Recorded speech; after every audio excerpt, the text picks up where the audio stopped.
scary Peppa Pig episode that never made it on TV. It was an ordinary evening when Peppa and George were getting ready for bed. Mummy Pig had just finished reading them their favorite bedtime story, and Daddy Pig was downstairs watching television. The house felt warm and cozy with the familiar yellow walls glowing softly. But as Peppa climbed into her bed, she noticed something strange. The family portrait hanging on the wall looked different somehow. The smiles on their faces seemed wider than usual, stretching unnaturally across their pink faces. When she blinked, the portrait appeared normal. George was already fast asleep in his little bed, clutching his favorite dinosaur toy. The house grew quiet, with only the gentle ticking of the kitchen clock breaking the silence. Outside, the moon cast long shadows through the windows. Around midnight, Peppa woke up to a strange sound coming from downstairs. It was a soft humming, like someone singing a lullaby, but the melody was wrong somehow. The notes seemed to twist and bend in ways that made her feel uncomfortable. The humming grew louder, and now she could hear footsteps moving slowly through the house. But these weren't the familiar sounds of Mummy or Daddy Pig. These footsteps were different, heavier, and they seemed to drag across the floor. Peppa decided to wake up George, but when she looked over at his bed, she gasped. George was sitting up, but his eyes were completely black, like two dark holes in his face. He was staring straight ahead, not blinking. His mouth was slightly open, and the same eerie humming was coming from his throat. She whispered his name, but George didn't respond. Instead, he slowly turned his head toward her, and when he smiled, his teeth looked sharp and pointed. The humming stopped abruptly, and the silence was even more frightening.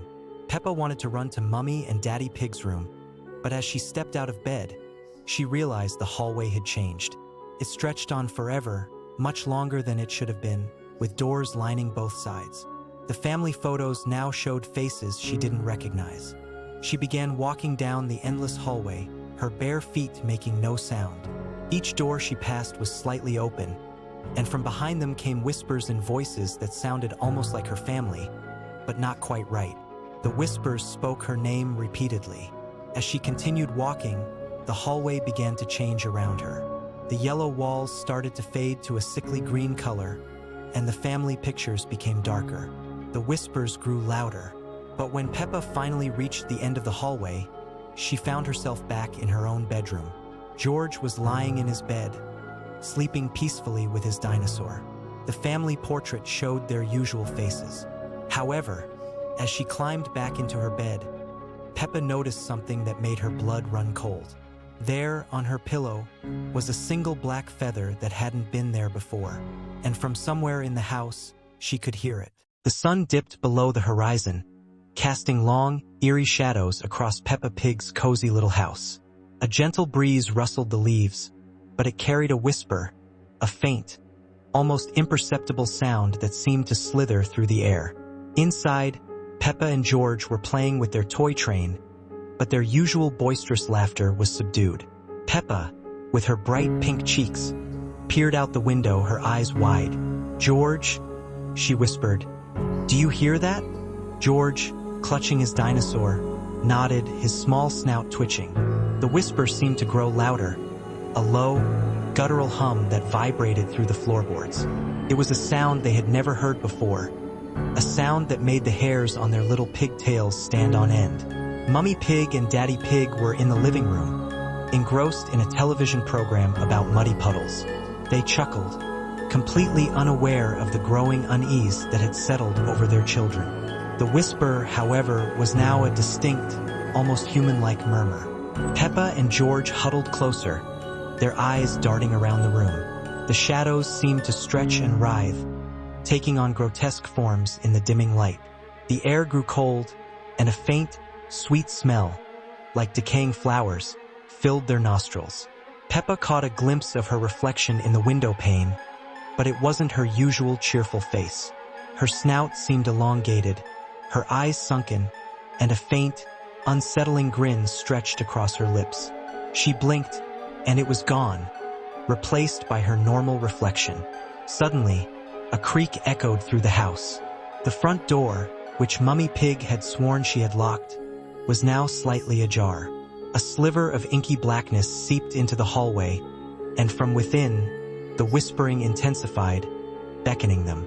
Against their better judgment, Peppa, driven by an inexplicable curiosity, slowly approached the door, George clinging to her leg, his eyes squeezed shut. The air grew heavy, and the sweet, decaying smell became almost unbearable. Outside, a gnarled, shadowy tree branch, unlike any tree in their garden, seemed to reach out towards the open door, its skeletal fingers beckoning them into the darkness. The whispers now sounded like a chorus of unseen voices. Peppa, as if in a trance, stepped outside, pulling George with her. They were no longer in their familiar garden. They were in a dark, twisted forest, the trees looming like skeletal giants, their branches clawing at the moonless sky. In the periphery of their vision, distorted, shadowy figures, vaguely resembling other Peppa Pig characters, seemed to flit between the trees, their eyes glowing with an unnatural light. They were barely visible, but their presence was chilling. Peppa's face was contorted in pure terror, a single tear tracing a path down her cheek. The whispers were now a cacophony of guttural sounds, surrounding them, pressing in on them from all sides. George, trembling uncontrollably, pointed a shaky finger into the darkness. His eyes were wide with fear, fixed on something unseen, something that made his small body tremble even more violently. On a nearby tree trunk, a faint, glowing symbol, unlike anything they had ever seen, pulsed with a sickly green light. It seemed to draw them in, its eerie glow illuminating the twisted roots around it. Despite their fear, Peppa and George found themselves walking deeper into the woods, drawn by the hypnotic glow of the symbol. The air grew colder, and the whispers seemed to coil around their ankles. The symbol pulsed faster, its green light intensifying, casting grotesque shadows that danced around them. The whispers grew louder, more insistent, forming words they almost understood, words of... On a sunny day, Peppa Pig and her friends were playing in the park. But today, an unusual game awaited them. A very unusual game indeed. How fun. I love playing with friends. Suddenly, the ground trembled, and from beneath the earth emerged a huge, terrifying playground. Instead of swings and slides, there were strange geometric shapes and a giant doll. What is that? A mysterious voice echoed from nowhere, inviting them to participate in a game. A voice that promised incredible fun and prizes. Welcome, little friends. Would you like to play? The winner gets everything they wish for. A game? I love games. What are the rules? The first game was red light, green light. But the doll watching them looked very sinister. When I sing, you can move. But when I stop, you must freeze. Anyone who moves is eliminated. The children began to play, but fear paralyzed their movements. The doll turned its head, and its eyes seemed to watch everyone. Emily Elephant accidentally moved. The doll immediately noticed. Emily didn't disappear, but her eyes became empty, and she mindlessly wandered toward the exit. I lost. What happened to her? This isn't fun. The next game was Sugar Honeycombs. Each child received a candy with a carved shape. They had to cut out the shape with a needle without breaking it. You have 10 minutes. If your shape breaks, you lose. Peppa had a simple shape, a circle. But Daddy Pig had a complex umbrella. He was very nervous. Oh no, this is too difficult.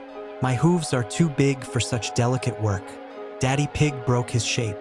His eyes also became empty, and like Emily, he wandered toward the exit. Daddy Pig. No, the third game was tug of war. But instead of standing on the ground, teams stood on high platforms.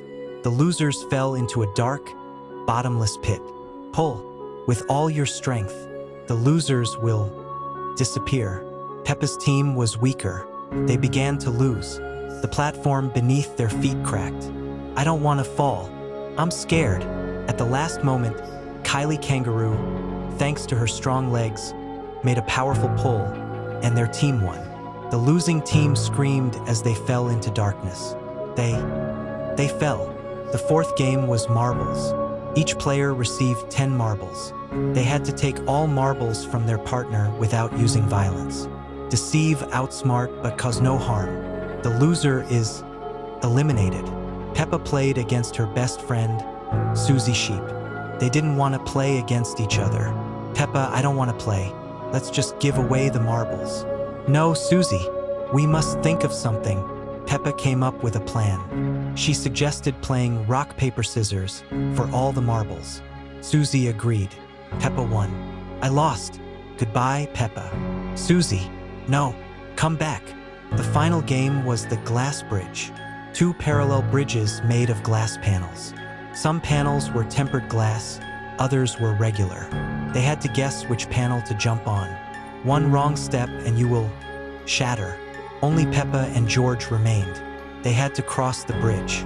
George was very afraid. Peppa, I'm scared. I don't want to. Hold on to me, George. We'll do this together. Peppa, using her intuition, led George across the correct panels. They almost reached the end, but the last panel was a trap. The host had lied. Both panels were fragile. Suddenly, the entire world around them began to melt. The terrifying playground, the doll, the voice, everything disappeared. Peppa and George found themselves back in the park, on their normal playground. What was that? Was it just a dream? Next, Peppa and George were enjoying a delightful game of hide-and-seek in their favorite woods. The sun dappled through the leaves, and the air was filled with the cheerful sounds of nature. Peppa, with a joyful giggle, began to count. George, ever the clever one, found a perfect hiding spot behind a grand old tree. As he peered out, he thought he saw a fleeting frown etched into the tree's bark. A small shiver ran down his spine, but he quickly dismissed it. Peppa finished her count and began her search, her eyes scanning the familiar trees. But the cheerful forest sounds seemed to warp, and a faint, almost inaudible whisper seemed to drift on the breeze, following her every step. Peppa approached a patch of tall, swaying grass, and to her surprise, it parted unnaturally, revealing a patch of unsettling darkness beneath. She hesitated, a prickle of unease, and walked around it. George, still hidden, also heard the insidious whispers. He tried to call out to Peppa, but his voice caught in his throat, emerging as a strained, fearful croak. His eyes widened with growing fear. Peppa's gaze fell upon a vibrant flower, and she watched in disbelief as its petals slowly wilted and turned black, only to instantly regain their vibrant color. She blinked, utterly confused.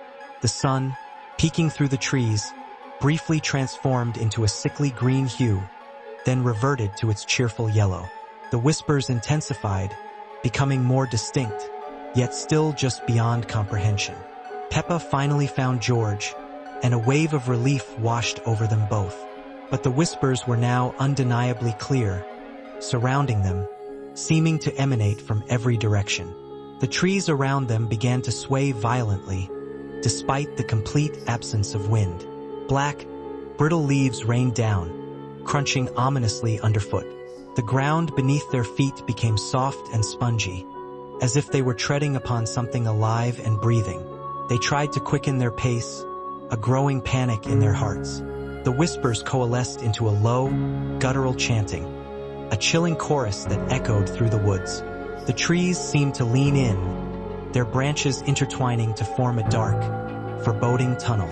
A shadowy, elongated figure, with eyes that glowed a malevolent red, flickered into view between the trees, then vanished as quickly as it appeared. Peppa and George gasped, their hearts pounding. The chanting grew deafening, and the very ground beneath them began to pulse with a faint, crimson glow. Small, dark tendrils snaked out from the earth, reaching for their feet. Peppa and George struggled to run, but the dark tendrils wrapped around their ankles, pulling at them, slowing their desperate escape. They cried out, their voices filled with terror. The shadowy figure reappeared, closer now, its form more defined, yet still shrouded in an unsettling indistinctness. A chilling sense of dread washed over them as they perceived a faint, sinister smile. The chanting reached a terrifying crescendo, a cacophony of unseen voices.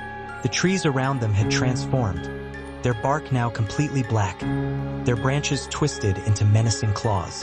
The shadowy figure extended a hand, and the tendrils tightened their grip, pulling Peppa and George inexorably towards it.